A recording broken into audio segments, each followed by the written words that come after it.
casos, ¿sí?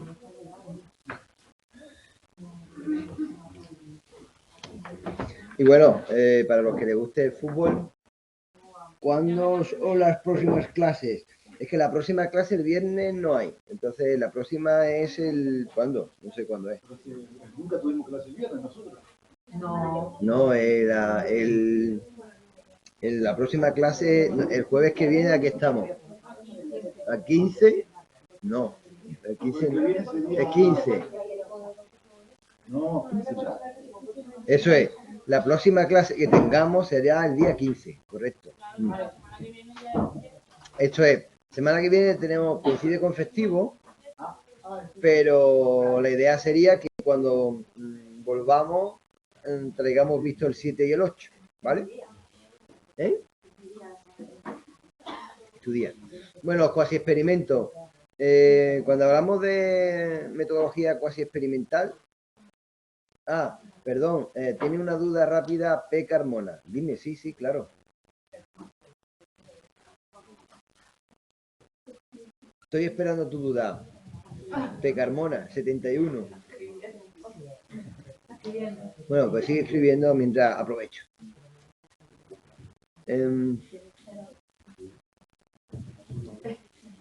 ¿Alguna duda aquí, online, in situ? No me veo, pero una sola. No hay duda. Bueno, pues mira, la investigación experimental frente a la cuasi experimental, ¿vale? Perdón, gol de España. Venga ya. No, pero no me interrumpa, ¿en serio? Los pobres japoneses ya. Los japoneses igual tenemos suerte y meten algún nombre. Bueno, la metodología experimental, ¿sí?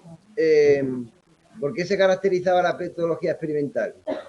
¿Cómo era la asignación de las participantes a las condiciones? Aleatoria. Entonces, esa es la... Yo voy a empezar a dar la explicación, ¿vale, Carmona? Y ya tú, cuando tengas la duda, tú la escribes y ya te atiendo en cuanto pueda, ¿vale? Ahí va.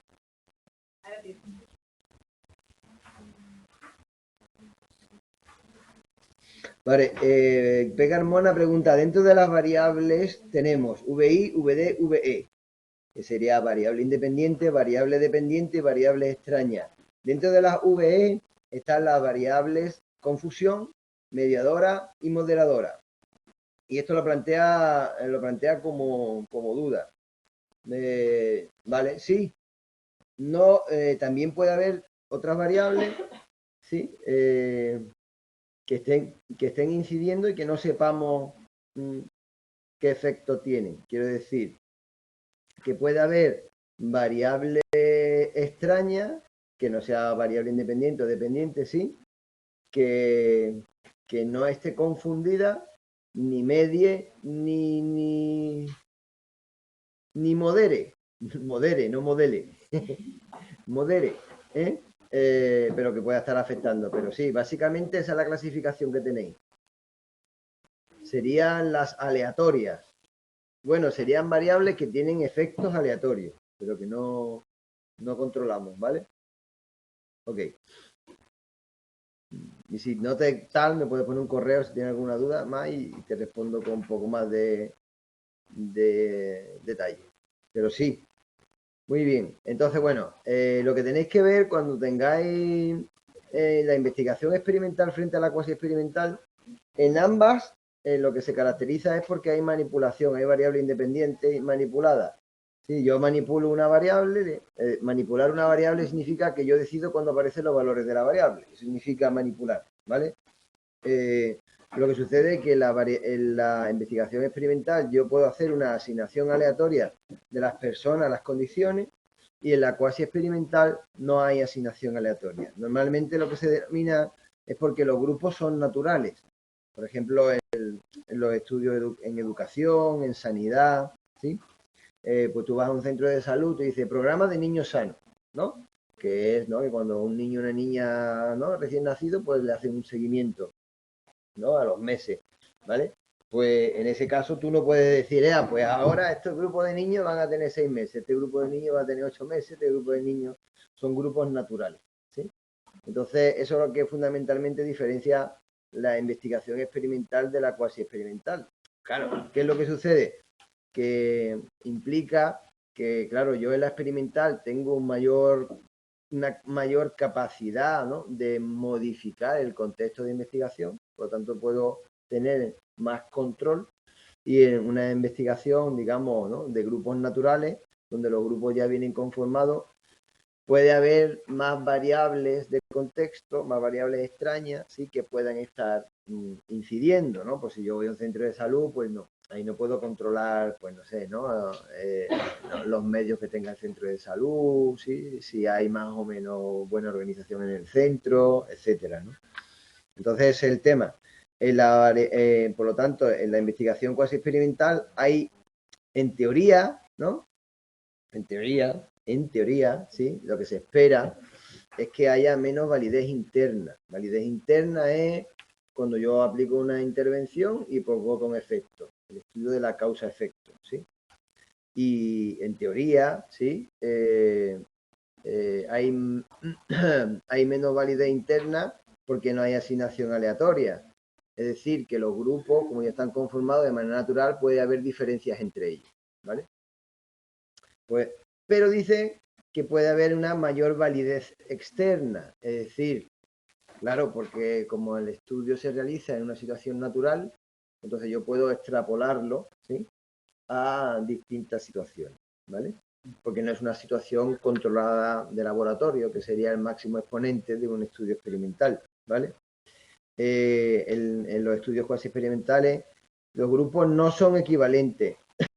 Cuando se dice que los grupos no son equivalentes, a lo que se está refiriendo es a una no equivalencia probabilística. Es decir, que los grupos no se han conformado al azar, ¿vale? No quiere decir que es que no sean comparables, sino que no son equivalentes probabilísticamente hablando, no se han conformado al azar, ¿sí? Sí, por ejemplo, yo voy a un centro educativo, ¿sí? Yo digo, voy a un nuevo programa de enseñanza de las matemáticas, ¿vale? En primero de primaria, ¿vale? Y yo voy al centro educativo, yo voy a un centro educativo, ¿sí? Y yo digo, hay en primero de primaria tengo 1, 2, 3, 4 grupos, ¿sí? Y yo tengo un nuevo programa para la enseñanza de las matemáticas, ¿vale? Entonces yo cojo al principio y les mido a todos, ¿sí?, una primera observación, su nivel en razonamiento abstracto matemático, ¿no? A cada uno de los grupos le mido su nivel, ¿vale? Y después aplico el tratamiento, ¿vale? Aplico el tratamiento al grupo 1, el tratamiento al grupo 2, al grupo 3 y al grupo 2, 3 y el 4 no le aplico nada, y después hago una segunda observación en todos los grupos, ¿vale? Estos grupos, ¿sí?, que estaban aquí, son grupos que no están conformados de manera aleatoria, ¿sí? Son grupos equivalentes. ¿Por qué? No son en cuanto a su nivel de estudio, porque son primero de primaria, pero no podemos hablar de que sean grupos equivalentes en el sentido de equivalencia probabilística, ¿sí? Entonces, normalmente la gente piensa, grupos no equivalentes, es que no son comparables. Sí, sí son comparables. Lo que pasa es que no tienen equivalencia probabilística, ¿vale? Entonces, todos los alumnos, o sea, si en todas las clases hay 30 alumnos, vale, eso no importa. Eso no significa que no sea equivalente. No, eso no importa. La equivalencia solamente hace referencia, el concepto de equivalencia solamente hace referencia a la aleatoriedad. Lo que no quiere decir que no sean comparables. En teoría, lo que no quiere decir que necesariamente un experimento vaya a ser superior siempre que un cuasi experimento, porque puede haber experimentos que no estén bien hechos los procesos de aleatorización, ¿vale? Pero en teoría, sí, la aleatorización, sí, es mejor cuando está bien hecha. Y, por lo tanto, como no son equivalentes, pues puede haber más variables extrañas no controladas. ¿Por qué? Porque a lo mejor los del grupo 1 y 2, sí, pues aquí tienen más nivel que los del grupo 3 que el grupo 4, o los profesores del grupo 3 y del grupo 4 en matemáticas son mejores que los profesores del grupo 1 y del grupo 2, o whatever, ¿sí? Porque como no están conformados de una manera aleatoria, puede haber más variables extrañas que estén afectando, ¿no? Entonces, pero en cambio, lo que sí es cierto es que la conducta es la que se da de manera natural, ¿vale? ¿Para qué se suele utilizar más? Dice, ¿para qué se suele utilizar más las investigaciones cuasi experimentales? Pues realmente las investigaciones cuasi experimentales se suelen utilizar más en todo. El 60% de lo que vayáis a realizar va a ser cuasi experimental. Porque tú piensas que si trabajas en servicios sociales, tú dices, no, trabajo en vecindario, o ¿no? En comunidades, o en asociaciones, o en agrupaciones, o en organizaciones. Todas esas agrupaciones, asociaciones, etcétera, son grupos que ya vienen conformados. Entonces, lo habitual suele ser el cuasi experimento. Lo excepcional suele ser lo experimental, porque como mucho, siendo optimista, en torno al 12% de las intervenciones pueden ser experimentales, al menos en nuestro ámbito en España. ¿Vale? O sea que realmente es muy importante. Bueno, esto que tenéis aquí denominan diseños pre-experimentales, ¿vale? Pre-experimentales es que no son ni cuasi, sino... la diferencia entre pre-experimental y cuasi es que en las pre-experimentales no hay pretest o no hay grupo control, no, y en los cuasi siempre hay grupo control o medida pretest, sí. Lo que añade, como muy bien dice Flores, es eso. El gran problema que tienen los experimentales es o que no tienen grupo medidas pre o que no tiene grupo de comparación. Esos son los diseños pre-experimentales. Fijaros si son pre-experimentales que los autores originales, es decir, Will Chadis y Tom Cook, incluso pensaron en quitarlos del libro. ¿Por qué? Porque dan muchos problemas, porque si tú haces una intervención y solo mides después, no sabes realmente esta medida a qué representa, ¿sí? Porque no saben de qué nivel partía, a no ser que tú ya previamente tengas un histórico de cómo se comporta la gente, ¿no? Imagínate, tú tienes un histórico de cuál es el nivel de rendimiento del alumnado en matemática, pero no tienes ninguna medida en matemática, ¿eh? Concreta. Tú haces la intervención y entonces mides. Entonces tú lo compararías eso con tu histórico, ¿vale? Aunque no haya ninguna medida previa. Ese sería el caso hipotético donde serviría. O tú haces una intervención en un grupo y en otro no haces intervención. La línea discontinua es indicador de que son grupos no equivalentes, ¿vale? Por lo tanto, no tienes con qué medir previamente. No eran equivalentes cuando no están conformados aleatoriamente, ¿vale? Entonces tú vas a un centro educativo y digo, a este centro, a estos niños les voy a dar una nueva forma de enseñanza de matemáticas y a estos no, pero no hacen ninguna medida previa. Entonces realmente no sabe el cambio si realmente se debe a tu intervención o no. ¿eh? Y después cuando tienes un único grupo con medida pre y post, ¿vale? Bueno, pues ya os digo que se supone que estos diseños los quería incluso quitar del mapa en la última edición del libro, pero a la hora de la verdad no lo quitaron, sino ¿por qué? Porque la práctica se sigue dando. Entonces, si se sigue dando, es como, ¿no? El diccionario, ¿no? de la Academia de la Lengua Española. Claro, si se sigue dando, hay que explicarlo y hay que decir todos los problemas que tiene, ¿vale? Y siempre es mejor tener algo que nada, que esa es una norma máxima cuando estéis profesionales, ¿no?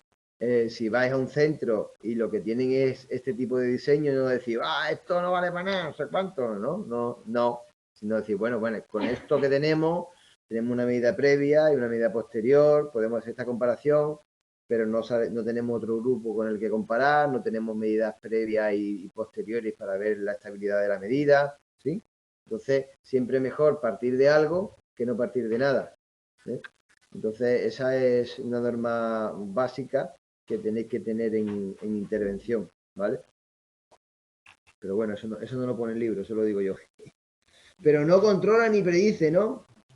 No, solamente realmente los diseños preexperimentales, lo que te da, se puede decir, si quieres, respecto a la pregunta de F. Gracia 55, lo que se puede decir es que son como una especie de, podríamos decir que es una especie de pilotaje, ¿no?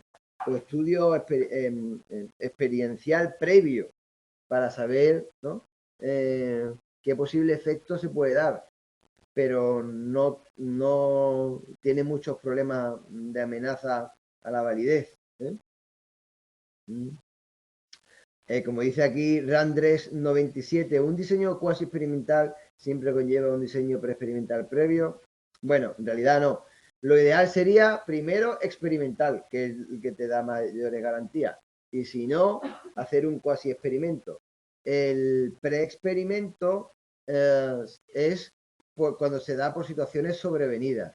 Es decir, que no tienes otra posibilidad. Imagínate, ¿no? Pues tú vas a un país en vía de desarrollo, pues te vas a una aldea del Perú que están empezando a hacer una intervención y no hay ninguna medida previa, pues lo que tienes, ¿no? Porque ya empezó la intervención. Cuando tú llegaste al sitio, pues ya estaba la intervención. Lo único que te toca es medir, ¿vale? Bueno, pues tienes una idea inicial. Lo ideal sería primero experimental y después cuasi experimental. Empezar por cuasi experimental, por pre-experimental sería porque las condiciones te han obligado, pero no es lo que se debe hacer, ¿vale?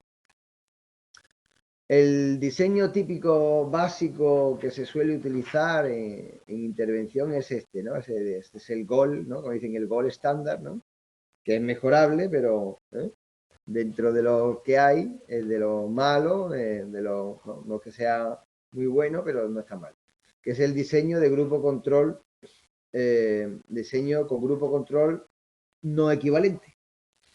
¿Por qué no equivalente? Porque el grupo se ha conformado sin asignación aleatoria, es decir, que tenéis, ¿no? Dentro de los diseños cuasi experimentales de grupo control, ¿sí?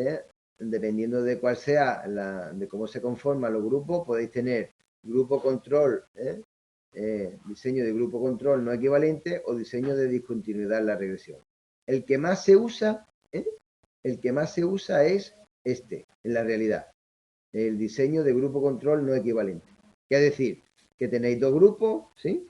Tenéis un grupo 1, ¿sí? Y un grupo 2, ¿sí?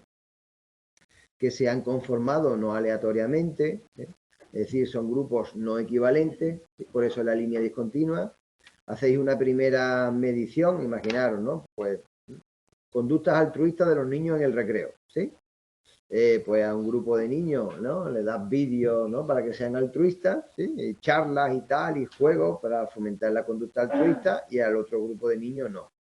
Y después miden las conductas altruistas, ¿vale? A ver si hay cambio. Este diseño está bien, ¿no? Porque te permite, como tú tienes dos medidas previas, pues puedes ver originariamente el nivel de, por ejemplo, de altruismo de los dos grupos si es equivalente, ¿sí? Después puedes comparar, ¿no? Al final, si el nivel de altruismo, solo comparando las medidas post, si ha cambiado, ¿no? Si uno es mayor que otro, y sobre todo te da la posibilidad de analizar este cambio, ¿sí? Si ha habido cambio en el grupo que no ha recibido la intervención respecto al que recibió la intervención, es que de poco ha servido, ¿no? Imaginaros, si vosotros tenéis el grupo 1 y el grupo 2 y hacéis una primera observación de altruismo, imaginaros, el altruismo lo vamos a medir de 0 a 10, en una escala de 0 a 10. Al principio conducta altruista aquí 3, ¿sí? Al grupo 1 le hacía la intervención, al grupo 2 no la hago intervención, ¿sí? En una segunda medida, el grupo 1, pues después de la intervención, ha subido la conducta altruista a 6. Y en el grupo 2, que no hay intervención, la conducta altruista ha subido a 6. No, pues tú dices, bueno, pues bien, pues no hay diferencia, porque parece que no importa con y sin intervención, pues ha habido el mismo cambio, ¿vale? Y no hay diferencia entre los dos, ¿vale? Por eso es por lo que te sirve. Imagínate, si no hubiese habido este grupo no equivalente, pues tú dirías, mi intervención es buena, mira cómo ha subido. Que es lo que hubiese ocurrido en el diseño preexperimental previo, cuando solamente hay un grupo con medida pre y medida post, ¿no? Tú puedes pensar que tu intervención fue buena, pero a lo mejor ha habido alguna variable, una amenaza a la validez interna, como puede ser la historia, ¿no? Imagínate que todos están viendo una serie televisiva que es vamos a ayudarnos los unos a los otros, ¿no? Y el juego es ayudarse los unos a los otros, ¿no? Pues entonces realmente la intervención no es la que ha provocado el cambio, ¿vale? Cuando hay un grupo de comparación, sirve para detectar los efectos fundamentalmente de la historia y la maduración, ¿vale? Lo que sucede es que, bueno, que sí que puede haber el problema de la interacción entre selección e historia, que lo que sería, imaginaros que a los dos grupos, como que sea, que es la historia local, que aunque tú tengas otro grupo de comparación, ¿sí? Pues que le haya afectado a un grupo sí y a otro no, ¿vale? Entonces, la manera de mejorar eso es tener, en vez de tener dos grupos, tener varios grupos, ¿vale? Porque puede que el mismo problema se haya dado en los dos grupos, porque como son grupos naturalmente conformados, ¿ok? Después tenéis bueno, el control de la amenaza debido a la selección diferencial lo conseguís por los emparejamientos de la variable extraña, que es lo que, si recordáis, la técnica de balanceo. Aquí no puede serse, ¿no?, el bloqueo, en el sentido de que tú fijabas unos valores y después los asignabas al azar, ¿sí? Ahora lo tienes que hacer por equiparación, ¿sí? No puede utilizar la aleatorización. No, tú puedes decir, por ejemplo, ¿no? Si yo en el grupo, si yo tengo un grupo 1, ¿no? Y un grupo 2, ¿sí? Y aquí tengo el N1 es igual a 10 y el N2 es, bueno, lo voy a poner igual, ¿no? Los dos, 10, 10. Pues imaginaros, ¿no? Pues yo les puedo pasar un test de personalidad, ¿no? De actitud asertiva, ¿no? Y los puedo graduar del primero, ¿no? Al último, del primero al último, ¿sí? Y después yo lo que hago, cuando yo aplico el tratamiento, pues los combino, ¿sabes? El que era aquí primero lo paso a este grupo, el que era aquí primero lo paso a este grupo, y así los voy combinando, ¿vale?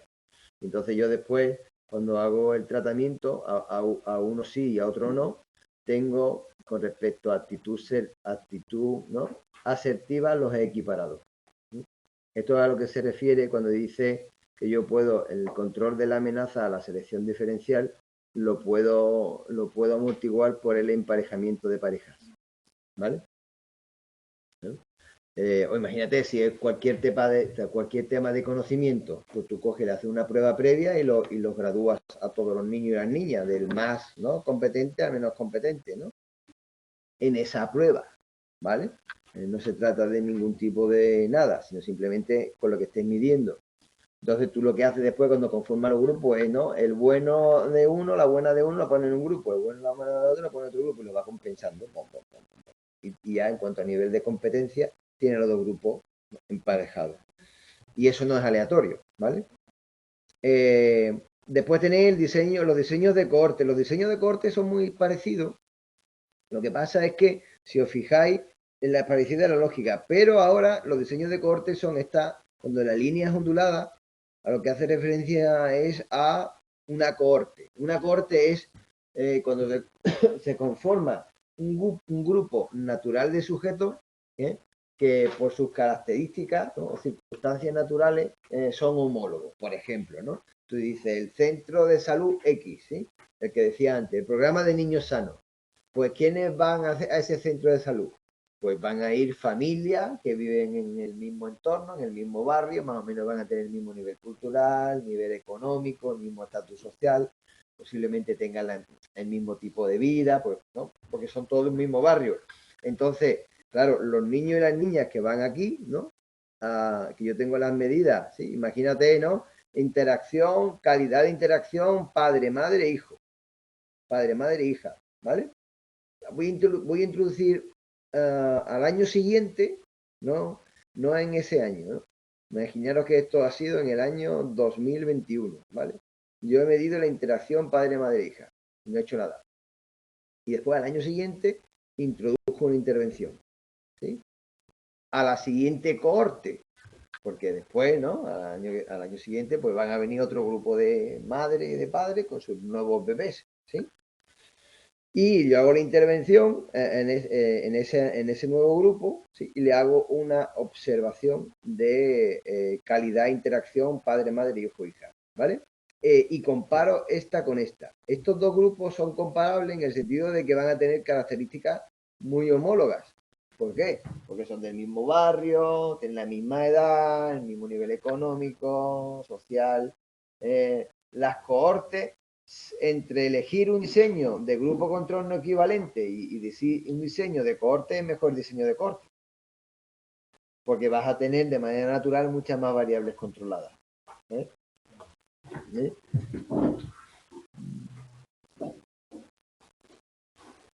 Muy bien.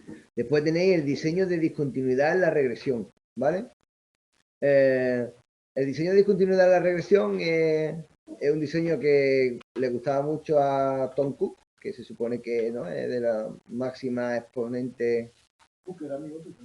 Sí, nos llevamos bien. O el amigo mío, más bien. Más viejo que yo. No, Cook es una persona excepcional. Estamos hablando de una persona que hablaba 14 idiomas, ¿sabes? O sea, 14 idiomas, sí, se licenció. Se graduó en Oxford. Se graduó en Oxford y después en Stanford. Sí, no, sí, estaba hablando de un referente internacional. Bueno, pues este señor le encantaba el diseño de discontinuidad en la regresión. El diseño de discontinuidad en la regresión funciona bien si cumple una serie de condiciones. ¿Vale? Imaginaos, esta es la variable X, esta es la variable Y. ¿Vale? La variable X, imaginaros que es ¿qué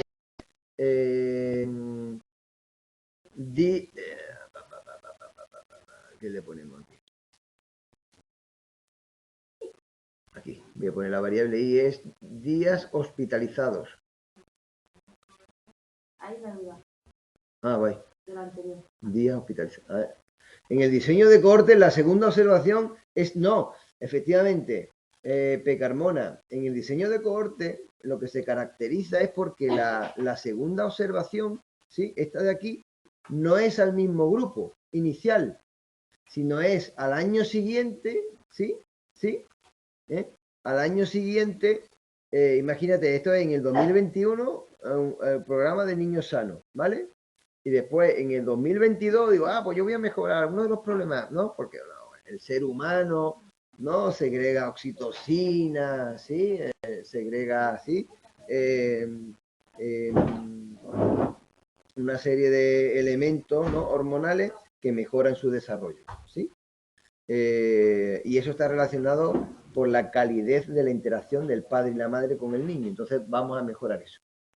¿Vale? Lo acabo de inventar. ¿Sí? ¿Sí? Pero vamos, que sí, que es verdad. Que tiene que ver. Lo he inventado, pero digamos que ese estudio igual existe. ¿Vale? La noradrenalina, dopamina, serotonina, oxitocina está relacionado con la interacción. ¿Vale? Pues entonces, imagínate, ¿no? Pues en el año 2021 yo medí la calidad de la interacción con una escala de padre-madre, ¿no? Niño-niña, y al año siguiente, al otro grupo de niños que me toca, ¿no? Por el programa de niños sanos, distinto de este grupo, ¿no? Del año previo, le hago una intervención y comparo la calidad de interacción. Estos dos grupos son más comparables que estos otros dos de grupo control no equivalente, ¿vale? Porque los de grupo control de equivalente, de manera natural, no tienen por qué tener tantos elementos comunes como las cohortes, ¿vale? ¿Me puedes repetir la definición del cohorte?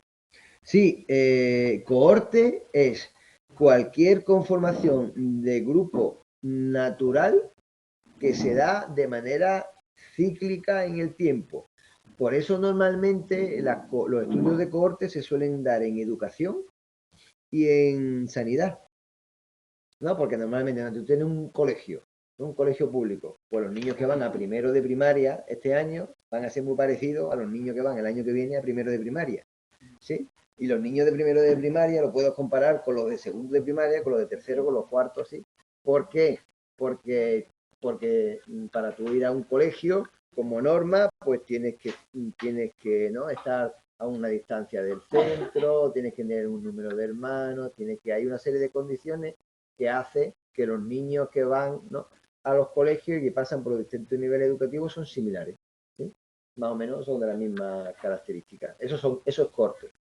Y a eso le puedes sumar que vas al mismo barrio. Exacto, va al mismo barrio, mismo nivel educativo, nivel sociocultural, ¿no?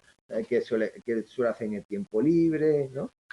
Como tú ibas al colegio, tú salías a jugar con tus amigos a la calle, pues, ¿no? Pues todos ibais posiblemente al mismo colegio, ¿no? Y más o menos teníais las mismas aficiones y sí. Entonces se supone que ese grupo es más comparable que si solamente te fijas en el nivel educativo, ¿eh? ¿Vale? Y el otro diseño es el diseño de discontinuidad, la regresión, que es, fijaros, que yo tengo que tener una C, dice que C que indica el punto de corte. La regresión significa, imaginaros, que yo mido, por un lado, ansiedad, ¿vale? La ansiedad, digamos, pre-intervención quirúrgica, ¿vale? Y que hay un estudio que te dice, conforme va aumentando la ansiedad pre-intervención quirúrgica, ¿sí? Así, el tiempo de hospitalización se dispara, ¿sí? Entonces, yo tengo que saber que hay una relación entre ansiedad pre-intervención quirúrgica y el tiempo que la persona está hospitalizada allí. Bueno, a partir de un punto de corte, imaginaros que el punto de corte lo pongo aquí a un nivel de 5, ¿vale? ¿Sí? En una escala de ansiedad de 0 a 10, el nivel de 5 te dice el modelo que va a duplicar el tiempo en el que está hospitalizado. Entonces, ¿qué es lo que hace? El tiempo de hospitalización, digamos que es hasta aquí, hasta 4 días, ¿vale? Esto es lo máximo o el tiempo medio que está la persona hospitalizada, de 0 a 4, ¿vale? Entonces, tú estás midiendo, llega la persona antes de recibir la operación quirúrgica y tú le mides la ansiedad. Si tú ves que una persona es 5 más, pues le haces un tratamiento psicológico, ¿vale? Para reducirle la ansiedad.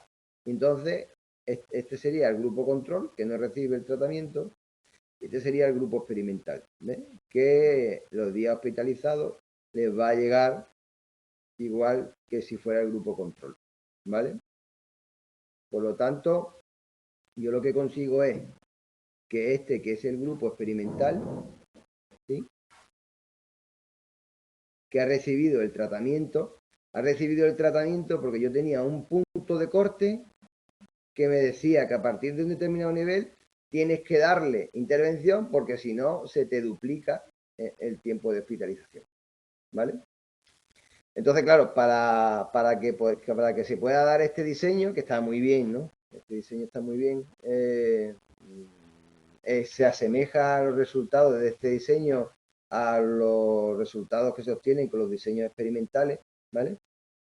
Bueno, pues entonces se tienen que dar una serie de condiciones, que es que se conoce la regla de asignación de los participantes a los grupos, es decir, dependiendo del nivel de ansiedad, pues yo voy a recibir o no voy a recibir tratamiento psicológico, ¿no? Necesito tener una medida pre-cuantitativa, es decir, yo tengo que tener un modelo claro de en qué me estoy basando para hacer la distinción de grupo control o experimental. Tengo que tener una medida pre-cuantitativa, significa que tiene que ser una medida de calidad, ¿sí? Tiene que ser una medida estándar, ¿sí? Y requiere un tamaño grupal que no sea pequeño, bueno, en el sentido de que los grupos deben tener un mínimo, pero esto sobre todo para lo que se llama la potencia de efecto, el effect size, ¿no? El tamaño de efecto, ¿vale? Entonces, bueno, este sería el diseño de discontinuidad de la regresión. Está bastante bien, porque permite descartar muchas amenazas internas relacionadas con la selección, ¿sí? El único problema que tiene es la interacción entre maduración y tratamiento, pero este difícilmente se da porque está muy controlado, ¿vale? ¿Alguna duda de discontinuidad de la regresión? Si os gusta este, hay un autor que se llama Trocking, que es muy bueno. Trocking. Y hay otro que se llama Marco Antonio, pero ese no es de Cleopatra, ¿eh? Hizo su tesis de doctoral en Chicago de discontinuidad de la regresión. Bueno, Diseño sin grupo de control. Los diseños sin grupo de control lo que se llaman son diseños de retirada de tratamiento con pre y post y diseño de tratamiento repetido. Fijaros que para esto, solo con el dibujito lo tenéis claro. Fijaros, diseño de retirada de tratamiento. La X representa tratamiento. La X con una barrita arriba representa retirada de tratamiento. Y ya está. ¿Vale? Por lo tanto, tú tienes una medida pre-tratamiento, una medida post, hace otra medida y después le retira el tratamiento y otra medida. ¿Vale?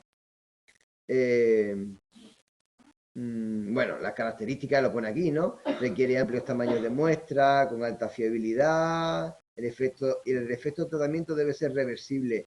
Este tipo de estudios realmente tienen sentido en lo que se llama, en el análisis experimental del comportamiento.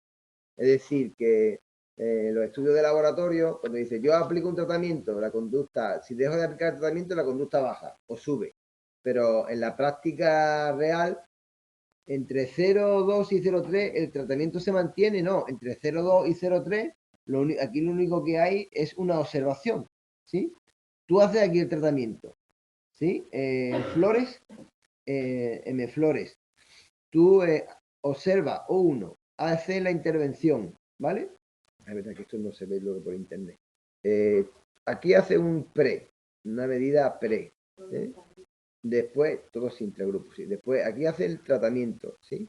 Aquí hace una observación y una observación. Post, dos observaciones, ¿vale? Todo es intragrupo, sí. Solamente hay una línea, una línea indica un grupo, ¿vale? Y después lo que hace es retiras el tratamiento, porque claro, te dice, todo el tiempo el tratamiento está presente, ¿sí? ¿No? Imagínate que son charlas, claro, vosotros veis la X, pero si imagínate si en un centro educativo el tratamiento consiste en poner vídeos en una determinada asignatura semanalmente, ¿sí? Por ejemplo, ¿sí? Eso se mantiene, o un día, lo que sea el tratamiento, ¿vale? Pero lo que sí se caracteriza es porque se quita el tratamiento, ¿vale? Y como dice aquí, ¿veis? Problemas éticos. Claro, los problemas éticos se dan porque en realidad esto es para el análisis experimental del comportamiento, ¿vale? Cuando a lo que iba, en la práctica profesional lo que tenéis que buscar es, una vez que se ha visto, ¿sí?, que el tratamiento es eficaz, hay que buscar, digamos, un sustituto natural, ¿sí?, que la persona lo asocie al tratamiento para que no vuelva, ¿sí?, a la conducta que le hacía daño, ¿no? Por ejemplo, ¿no? Si tienes un problema en el trabajo y eso hace que te dé mucha ansiedad y eso te provoca, ¿no?, pues consumir drogas, ¿sí?, pues tienes que desarrollar, y tú sabes, con el tratamiento no te pasa. Pues entonces tienes que desarrollar en el tratamiento una estrategia para que la persona tenga el mismo efecto de tratamiento sin recibir tratamiento, ¿sí?, sea cual sea, depende de cuál sea. Ese es el objetivo del psicólogo o la psicóloga, darle herramientas a la persona, para que su calidad de vida mejore. Y porque si no, tendría que estar toda la vida yendo al psicólogo. O medicándose. El objetivo debería ser ese, ¿sí? De hecho, por eso es por lo que cuando vosotros estéis en la práctica profesional, lo primero que tenéis que hacer es firmar un contrato, ¿sí? Si firma un contrato con la persona, la terapia, el tratamiento va a durar tanto, el objetivo de la terapia es tal. Y se debe conseguir en ese tiempo. Pero eso es nuevo, ¿no? No, eso es así, hace tiempo que es así. Hace tiempo que es así. A lo mejor en Argentina no se lleva, pero aquí sí. Aquí sí. Es igual que si tú vas al médico, es decir, tómese usted estos fármacos, ¿no? Tengo una infección. Tómese usted esto, ¿no? Pero el psicólogo, digamos, psiquiatra es el que te medica, ¿no? No, pues nosotros igual. Tú tienes que tú haces una intervención psicológica y tú tienes que decir exactamente en cuánto tiempo esperas resultados. Tiene que... Así es. Sí, es lo que hay. Por eso hay que estar al día, hay que saber hacer revisiones de lo que hay en la literatura. Bueno, por lo tanto, ¿cómo es interpretable esto? Bueno, si O1 difiere con O2, pues está claro que ha habido efectos de tratamiento, ¿sí? Si O3, si 3 difiere con el 4, ¿sí? 3 con el 4, perdón, es que hay efectos, se supone que ha habido un retroceso, ¿sí? Y que dice aquí de O3 a O4 difieren en el mismo sentido, o en sentido contrario de O1 o 2. Lo que se espera es que Si de O1 a O2 hubo una mejoría porque os mejoró la conducta, ¿no? Apetitiva, pues de O3 a O4 debería haber una disminución, ¿no? O viceversa, si aquí hubo una disminución, ¿no? Una disminución, pues aquí debería haber un aumento, ¿sí? Estamos hablando de O1 a O2, ¿sí? De O1 a O2, ¿sí? De O3 a O4, ¿vale? ¿Mm? Vuelvo a repetir, esto es para situaciones de investigación fundamentalmente, porque en la práctica, si no tenéis problemas éticos, no podéis quitarle a una persona algo que le está sentando bien, sabiendo que, ¿no? Imagínate, ¿no? Pues si el tema es el consumo o conducta suicida o conducta autolesiva o conducta agresiva a terceros o sí, una serie de comportamientos que pueden ser, ¿no? Peligrosos para la persona o para los que le rodean, no puede decir, nah, pues dejo de hacer tratamiento a ver si el tratamiento es bueno. Eso no. En la práctica profesional eso no se hace, ¿vale? Una pregunta. Sí. Entre la medida O2 y O3, el hecho de que sean dos medidas es porque tiene que haber un intervalo de tiempo. Claro, lo que hace, esto es porque es un poco de seguimiento del efecto del tratamiento, ¿sí? Si te das cuenta, aquí hay veces que esto no se plantea, ¿eh? ¿Vale? Pero lo que sí se plantea seguro es una medida previa, una posterior. Entre una y otra hay intervención y después de la posterior, porque tiene que haber, esto se hace para que haya un tiempo en que se estabilice el efecto del tratamiento, ¿sí? Para tú ver que el tratamiento tiene efecto. Cuando tú lo quitas, que veas que se cambia el efecto. Si solamente lo haces con una medida, puedes tener la duda de si el comportamiento del tratamiento es cíclico. Entonces, claro, si tú tienes solamente una medida, una serie de medidas aquí, tú haces la intervención y empieza a bajar. Si tú aquí ya directamente lo quitas y sube, ¿sabes? Entonces, si tú sigues teniendo medidas, pues ves que la tendencia se mantiene. Entonces, lo lógico se puede hacer, pero aquí se suele al menos tener dos para hacer seguimiento del efecto del tratamiento. Y que cuando yo retiro, ¿no? Cuando yo hago la retirada de tratamiento, ver su efecto. ¿Sí? Nada. ¿La X qué representa? El tratamiento. X tratamiento, la O observación, ¿vale? Bueno, y tenéis después diseños de series temporales interrumpidas que, bueno, en teoría este va a ser vuestro diseño si os vais a dedicar a la clínica. Tomar repetidas medidas múltiples antes de la intervención hasta buscar la estabilidad. Este está directamente relacionado, ¿sí? Con los diseños experimentales de n igual a 1. Tú haces la intervención y después haces una serie de medidas post, ¿no? Para ver si tiene efecto. La situación ideal es poder hacer esto y poderlo hacer en distintos grupos, ¿vale? Porque yo entonces tengo grupos no equivalentes, puedo comparar, ¿no? Si el efecto historia, ¿sí? El efecto maduración, regresión, las pruebas, y puedo ver la fiabilidad de la prueba. O sea, la situación ideal, si imaginaros que tuvierais todos los recursos del mundo, es tener varios grupos, ¿sí?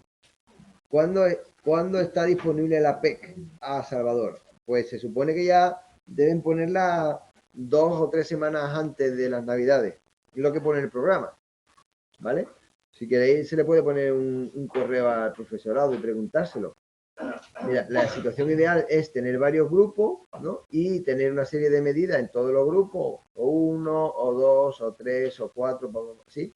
A un grupo le hace intervención, ¿sí?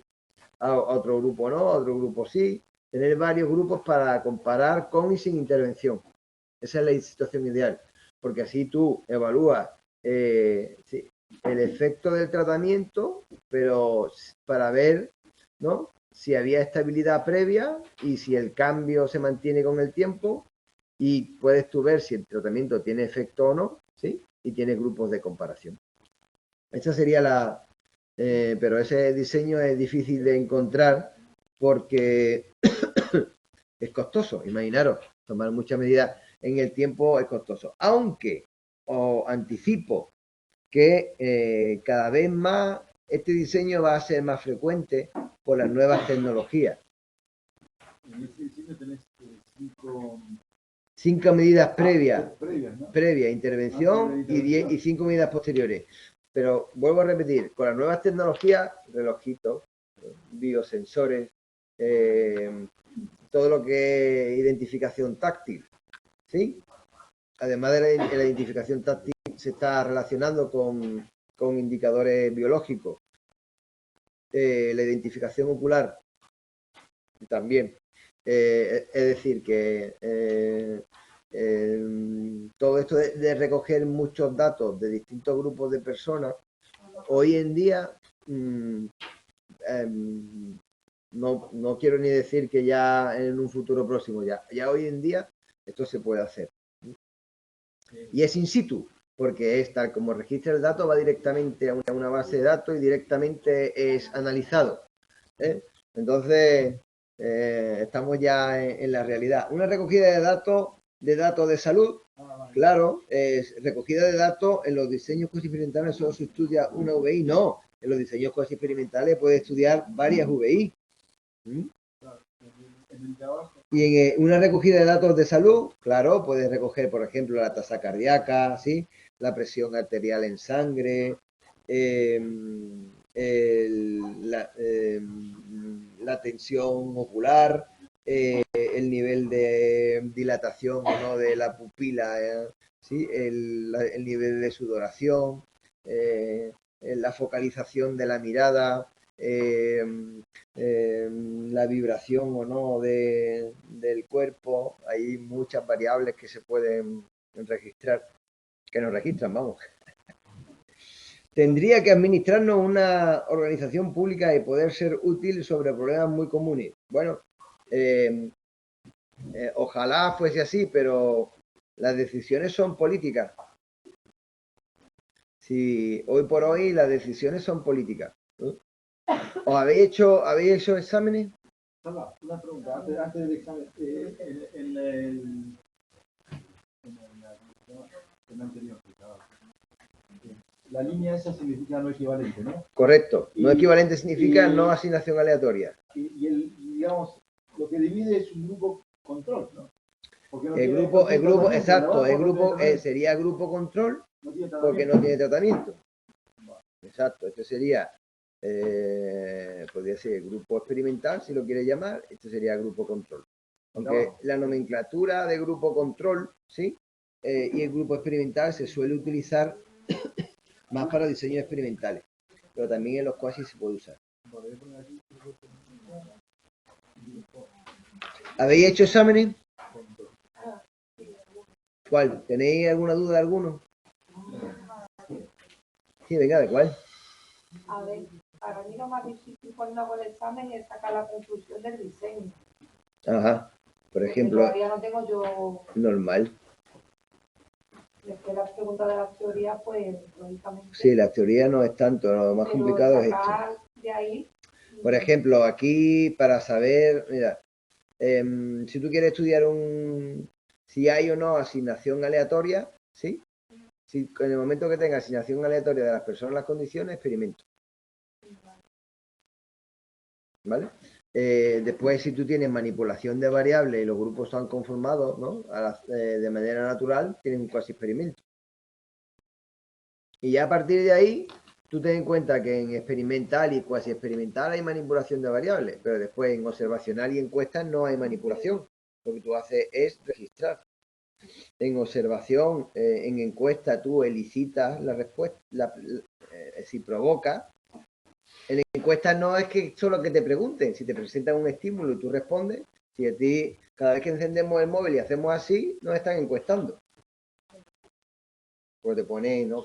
Te ponen cositas y dices, oh, ¡pum! Y picas, ¿no? Pues claro, que ya quedó grabado. Y a partir de ahí, ¿no? ¿Os han enviado mucha publicidad sobre campos de golf? Mira poco. ¿Y sobre ofertas de yates? Tampoco. Y sobre, no sé, ¿no? ¿Sí? Pues, ¿desde qué ¿y cómo puede ser? ¿Cómo saben que no me interesa un campo de golf?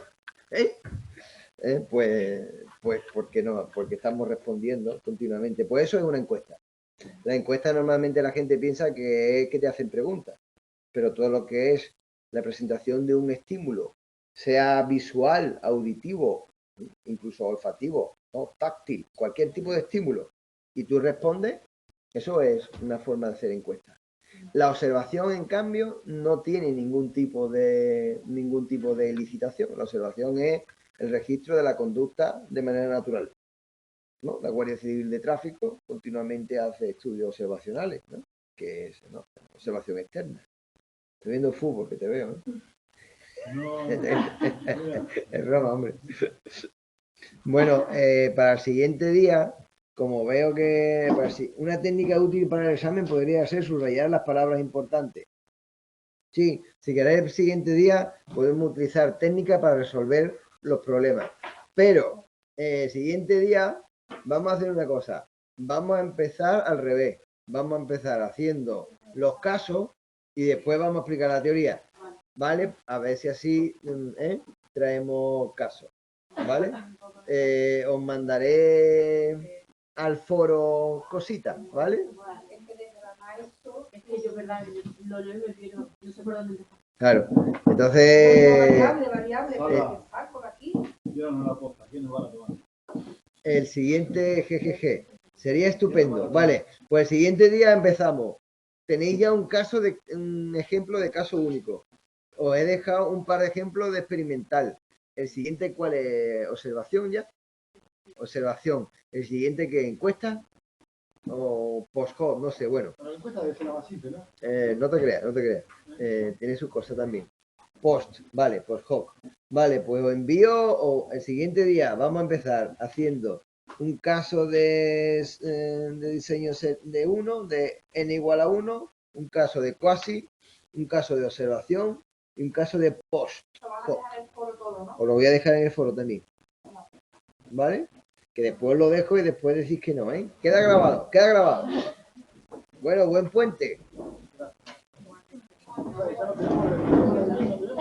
No, no me veis. Porque estamos Vamos a verte toda la semana. de